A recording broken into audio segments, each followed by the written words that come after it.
complacent, but when a business owner or director sends us an inquiry, I just know that should we want that business, it's probably ours. We must have a 60 to 70% close rate. However, when the inquiry turns out to be from a mid-level marketing manager, I can't help but feel a bit disappointed. Not because we don't want the business or because we can't work with them. Some of our best client relationships are with marketing managers, but because I just know I'm going to make a pig's ear of the sales process. This isn't just a feeling. When I look at the data over the last 10 years, our close rate with mid-level managers is terrible, definitely under 20%. There's a reason for this, and it has implications for all aspects of marketing. As a species, we are terrified of risk, and it drives a huge proportion of our decision making. Whether it's risk about things that might directly impact us, or risks about things that might affect people's perception of us, we are constantly moderating our behaviour to ensure that it stays on script, fits expectations, and doesn't piss anyone off. Now, when you're selling to a C-suite decision maker, or even better, a business owner, these basic rules of human behaviour are somewhat diluted.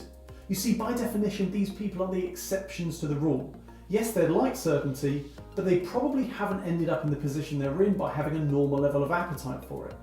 Whereas their appetite for status, another key driver of behaviour, is likely to be off the charts. I love these people, not because they have the authority to make decisions, but because they have the desire to. Their need for progress is so much greater than their need for risk mitigation. And I think it's fair to say they quite like me too. I think they like my enthusiasm. They like the fact that after 5 minutes I'm as excited about their business as they are. And I also think they like the 300 crazy ideas I'm throwing at them to transform their marketing. To the average marketing manager, however, a person far more normal in their desire for certainty versus rewards, these are little more than 300 new ways to get them fired. My over-enthusiasm must be terrifying. What they need is someone who's going to help them do what they're already doing, but 20% better, and in a way that's so detailed and professional that nobody could ever question the decision maker's diligence, even if the whole engagement turned out to be a failure. Of course, I'm generalising. As I said at the start, some of our best client relationships are with marketing managers, and the fact that we almost always deliver great results means that we're actually a really safe option. But the sales process is a different question, and the numbers don't lie. So what do I take from this? Well, I probably need to involve somebody else in the sales process who's a little bit less manic and a bit more calm and reassuring, while I focus on the naturally more optimistic, ambitious and overexcitable C-suite and business owners. But it's also a reminder that we need to consider these varying personality types within the broader user journey.